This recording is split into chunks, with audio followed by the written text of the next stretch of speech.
Hello there. So I want to share a verse with you right now.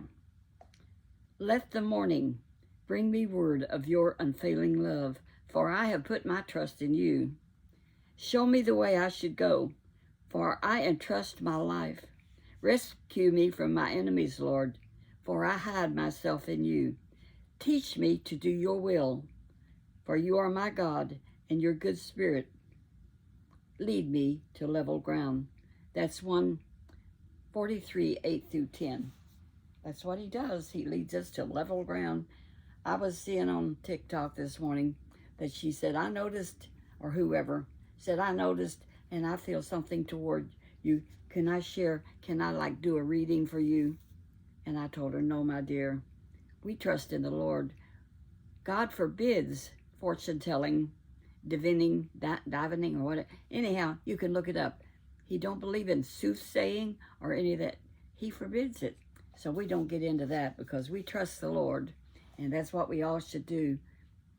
We don't know the future because the future lays in His hands. And I tell you what, it was so cold this morning that I had to put this around my ears when we came out of after we did our walking, which we did do this morning. And James can't hardly stand this cold weather. And I told him, you know, that's why the older people fly south, just like the geese and the ducks and some of the birds. They go where it's warmer. And that's what I used to do with number 2. We went to Florida every winter. But you know, I got tired of it. And I'm happy staying home now. But we're not going to Florida anymore. That's it.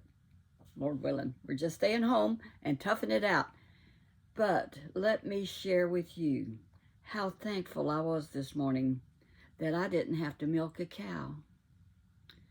When I was a little girl, and I'm going to reminisce a little about when I was young, and we had 2 cows after we moved to the farm. We had Old Bill and Old John. Daddy had bought those 2 milk cows, and so me and Norman had to milk them. He milked the hard one, I milked the easy one. Old Bill, when you squeezed on her tits, they came down. She gave her milk down real good. But that Old John, you had to really, and then you had to sit on these little stools, and they would switch their tail right into your face. I mean, they were mean. Especially Old John would like to switch you, and they knew what they were doing, and they would just swing their tail right around in your face.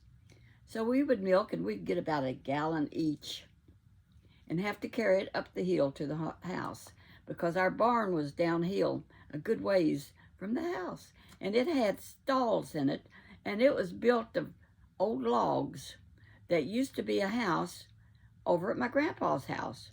And they tore down. He had a log house, him and Grandma Ayers.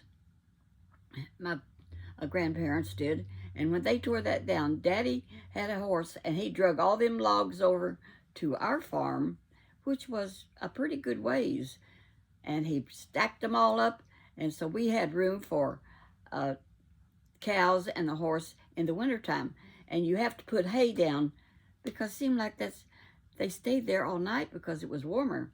And you know, they just pooped all over that floor. So what you would do is you'd put some hay on top of that poop, and it would stack up. And then the spring, you had to clean all that out, put it in the wagon, and that was good to put on the fields to fertilize the fields. And that's what Daddy would do. Not me. Norman and Daddy would do it. They would put it in the wagon and spread it in the garden or wherever he wanted to fertilize whatever we was going to raise that year. Because we always raised potatoes and green beans and sweet potatoes, which never turned out worth anything that I can remember. But the tomato crop was always good, and Mom would can and make tomato juice and canned tomatoes, and we could have canned green beans. And also, we picked green beans, and we'd get a string and a needle, and we would string them up. Back then, you had to take the ends off. They didn't come. You had to take both ends off, and then you strung them on a string, and then you hang them out on the porch, and let them dry. And then they dehydrated, and you could put them in a pot and have green beans and fatback. You know what fatback is? That's the fat back of the hog, and it's real flavorful. And you throw that in with your green beans or your pinto beans. And Mom cooked pinto beans lots. And that is a good, pinto beans will stay with you. Not like potatoes, which don't give you a lot of energy, but pinto beans will give you energy. And we needed energy on the farm, I tell you, because all of us had to do our share. And this was not really even cold compared to what we had to put up with. Because as little kids, we haven't seen snow here in Indiana deep or just hardly at all. So the snow would be like a foot deep. And we didn't have boots and stuff. So you know what we'd do?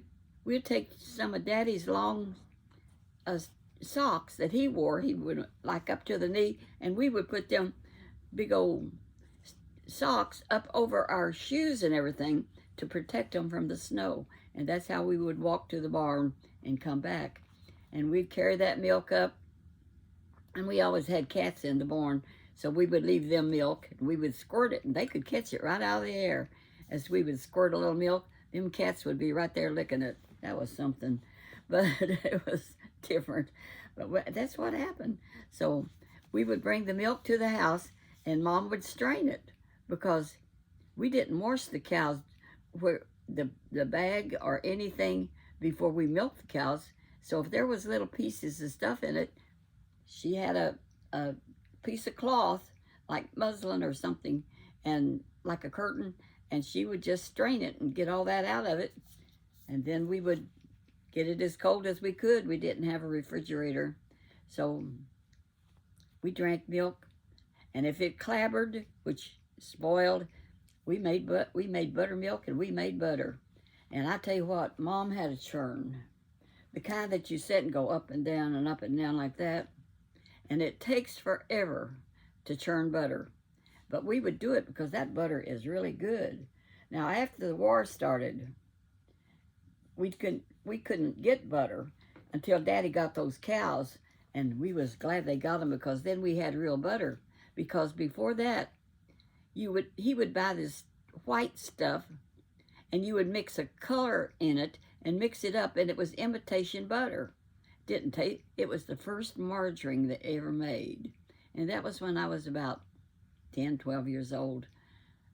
It was tasteless, but it looked yellow because you put yellow dye in it, and it was white, so you mixed it up. It was a different day, children. Things have changed a lot for the better, and I did not have to milk this morning. We buy it by the gallon, and I drink whole milk. I have drank whole milk all my life. We used to take it to school until they started bringing it around, so when I was at about the 4th grade, the milkman would come and bring a little jar of milk about that big, and it cost 4 cents. And we managed to always get our milk money, and it would be cold, and it was so good. We all enjoyed that milk, and I'm still enjoying milk. I'm just a baby. That's what number 2 said when I said, we're about out of milk. I got to get out to Aldi's and get me another gallon of milk. What are you, a baby? Yes, I was. I had to have my milk, and I still do. And I like my McDonald's coffee. James did buy one of those $20 things like that sweet girl sent me. And a couple of times we've got thing that you can buy at McDonald's, and it's good for like $20, $25. And so he bought one of them, and now he don't have to hunt for change. $1.28, you can't beat that with a stick. That is wonderful. So God bless y'all. I'm going to shut her down, and have a good day streaming my church. It'll be coming on shortly. That brother John Carmichael Ministries preaches up a storm. He's a real good pastor. You can check him out. He's on YouTube. That or Northside, either one. I like them both, and I watch both of them. And I just sat here and streamed my big old TV. See how we have progressed, and I am thankful for what God has done. God bless y'all. Bye-bye.